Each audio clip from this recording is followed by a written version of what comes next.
out, everybody. I'm flipping out. What are you looking at? Get out of here. Hello? I'm gonna do it again, people. Why am I flipping out, you ask? Good question. Allow me to show you. Look at that! Look at that! We did it! 1 billion subscriber milestone!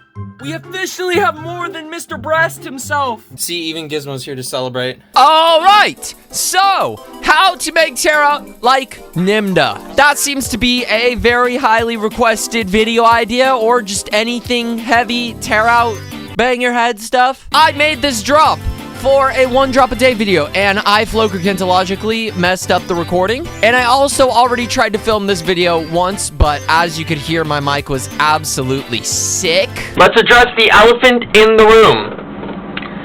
I styled my hair differently. So, we are trying this again. We're gonna take it 1 chunk at a time. First up! Listen to that. Oh my goodness. Let's strip this sound to the bone. We have sub oscillator A and oscillator B turned on with LFO 1 going to the wavetable position of oscillator A. The wavetable in oscillator A is just a bass loop that I dragged and I slapped it in there. It's as easy as finding a cool bass loop or bass one shot that you like, chucking it in there and using that as a wavetable. We got the distortion cranked up all the way as well. We also have oscillator A being FM'd from oscillator B, which is turned all the way down. There is also a macro that is automating the octave of oscillator B. As far as processing goes, we have a disperser, another disperser, dimension expander, multipass, OTT, EQ. You'll notice that the EQ and the dimension expander give it most of its personality. The dimension expander is expanding it. It's giving it the width. This EQ is accentuating the screamy frequencies, as Porter Robinson liked to call them. They are also the most audible frequencies in the sound. Sort of the fundamental frequencies that you hear. They're not actually the fundamentals. We also have a reverb, which is just being automated. And an EQ to cut all the lows. It's also all the way turned down because that's also being automated. You'll notice, though, that it doesn't sound as full. Let me explain. We have a riser, white noise. This white noise is being routed to the bass, so it's getting the same processing, and it's also being, like, crunched together with it. We also have this one shot. It's just phase distorted and low cut. Here's what it sounds like without. Really no difference, but it's so tucked in the back that you can't really make it out, and it just adds more to the sound. Now for the fake out. Because we're about to talk about the drop, and the drop has the exact same basses as the fake out, I'm just going to say that there is a riser with 0 processing on it and a scream in it. That's it. Otherwise, the fake out is exactly the same as the drop basses that we are about to talk about. The drop! We have our beautiful drums. We have this. This is our main gun. Let's go into this. Let's take all the processing off, and we have... Oh my goodness, it sounds like nothing. What the hecky? So, we have a wavetable. This is from my Mudkit Volume 1 sample pack. I know that there were some issues that people had with buying it. I think it's just a Gumroad thing. But when I release Volume 2, I will make another way to buy Volume 1. Actually, I'm just going to give you guys Volume 1 for free if you buy Volume 2. Because... issues. Anyways, we have a wavetable, a sub, a bandpass filter. LFO 1 is going to the wavetable position, level, cutoff, and level of the sub, as well as the high EQ, and we have distortion on here. There is another LFO, which is being routed to the master pitch, and it's giving it that transient effect, just the lasery, without... It really needs it. As far as processing goes, it looks pretty simple. Only 4 things. Disperser, Multipass. This one is a little complex. There you go. It gives it it gives it everything. This is literally just the Odd Prophet method. Odd Prophet goes way more in depth in his tutorial, so go check that out. Then finally, we have an EQ. This fruity balance is being automated on these fills right here because it lingers without the fruity balance. Compared to. So that's all that's doing. Next up, we have a crash. Very easy stuff. Then we have this. This is my favorite sample ever. It is Big Gun Snare. I use this in all of my songs, every single one of them, and I usually use the same method. It starts with a transient shaper going crazy, a frequency shifter, and then 1, 2, maybe 3 dispersers, a G-clip. I always have it on soft just to make sure that, because this is not, it's never the main bass. So I like to soft clip it because hard clipping it, it's a hard clip. I would rather keep the dynamics and just lower the volume. And then I've got an EQ cutting the lows. Next up, we have a bunch of samples from Odd Prophet. This is a free sample pack with a bunch of just synth dirt. We have this. We have this. And this. The most that I did to these samples is either a frequency shifter or a low cut. That's it. And it's fun to have different samples going against the bass and with the bass. Against and with. And it just fills up the space a lot more. It doesn't need to be in your face. It just needs to be subtle. Again, literally the Odd Prophet method. Next up, we have our sub. So this is not the Odd Prophet method. Odd Prophet would usually keep the sub that's in the gun. I like a more clean approach nowadays. So I grabbed a fat sine wave, a noise oscillator, some distortion going crazy. Then we have LFO1 going to the master tune and LFO2 going to the master tune. LFO1 is fast. It's on envelope mode. It's the transient. LFO2 is off and it's a bit slower because it's just giving the sub movement. It's keeping the track atonal, sort of. As far as processing goes, it's always the same thing for me. A little bit of saturation with the dynamics and DC filter turned off, and an EQ cutting a little bit of the mud over here, and usually boosting the low frequencies a little bit. And then finally, we have this. Just the most awful sustain you've ever heard. 2 sine waves. One of them has sync and the level turned down, and one of them is making out with this one. We have distortion going crazy. Without processing, it sounds like this. It's actually not that bad. Unfortunately, I have to make it worse. I just have to. Frequency shifter.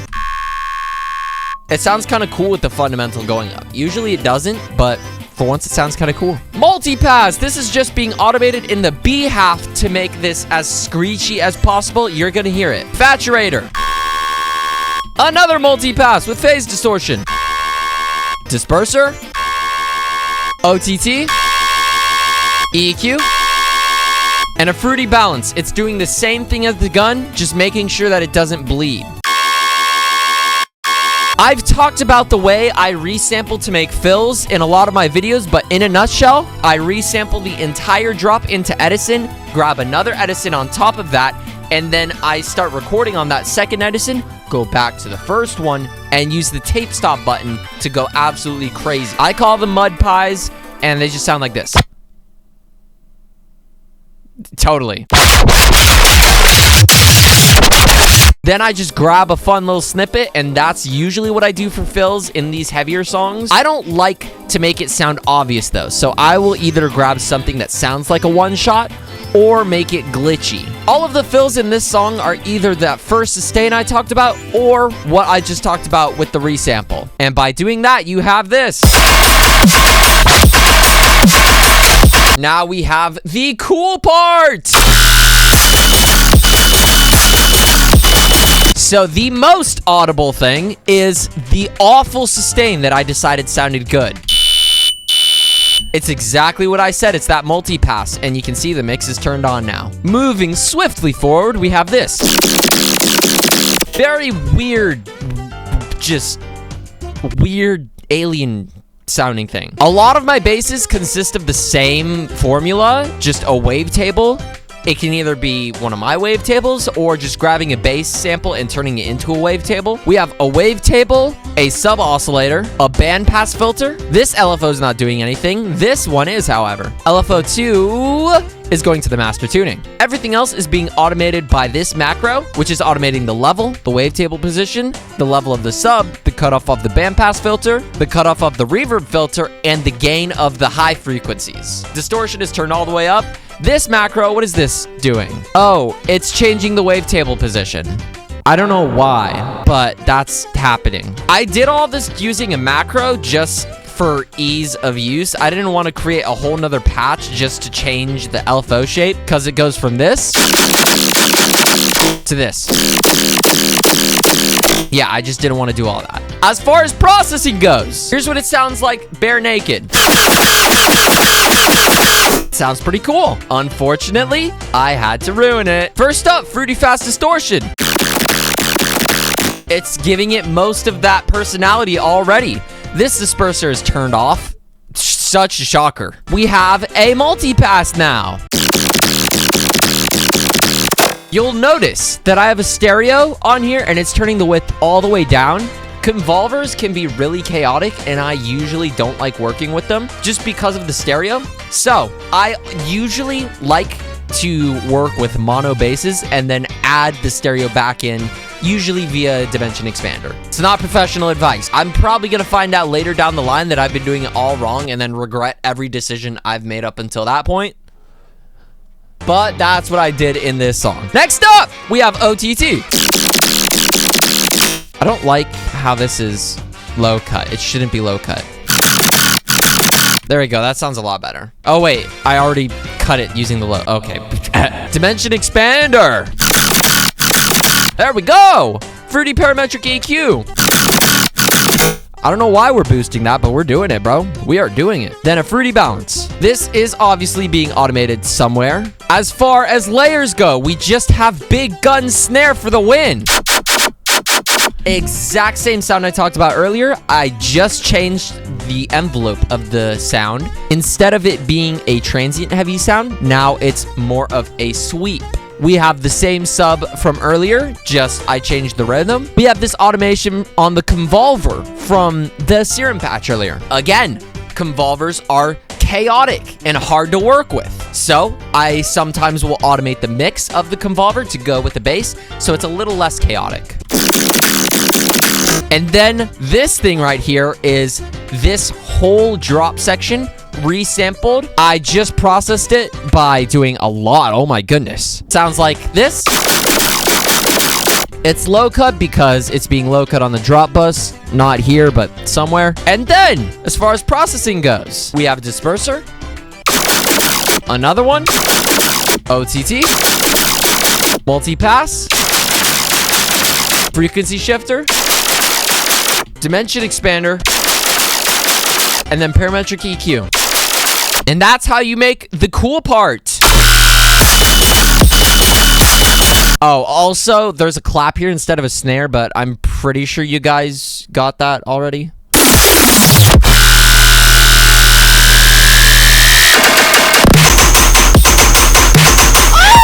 This is my favorite part of the song. Oh my goodness. We changed up the drums a little bit.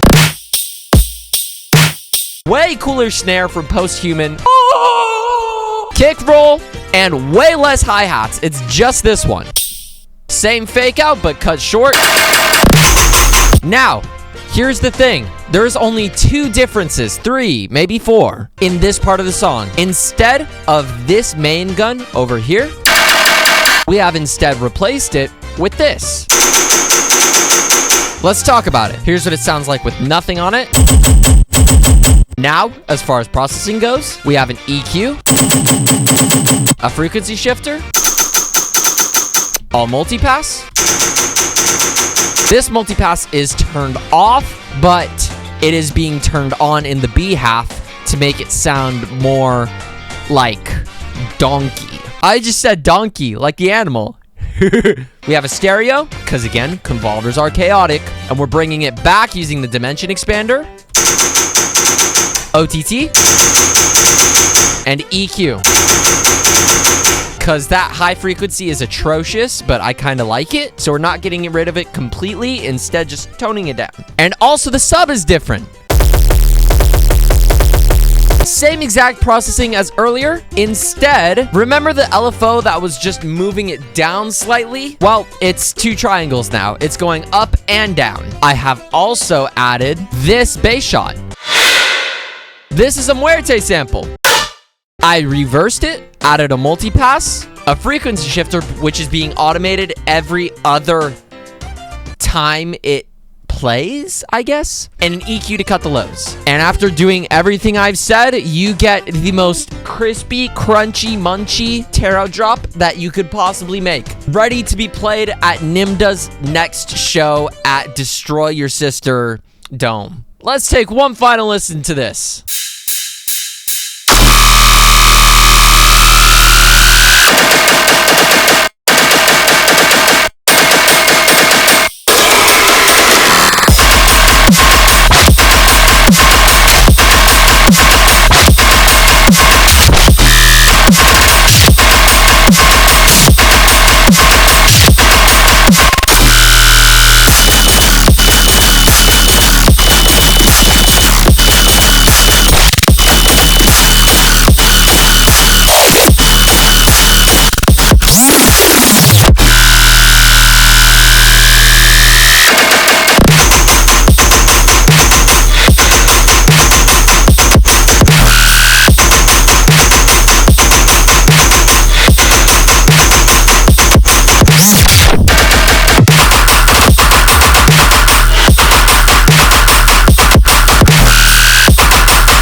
Oh, by the way, just a G clip and a Maximus on the master. Well, technically the pre-master. Nothing on the master. Hashtag get rid of mastering.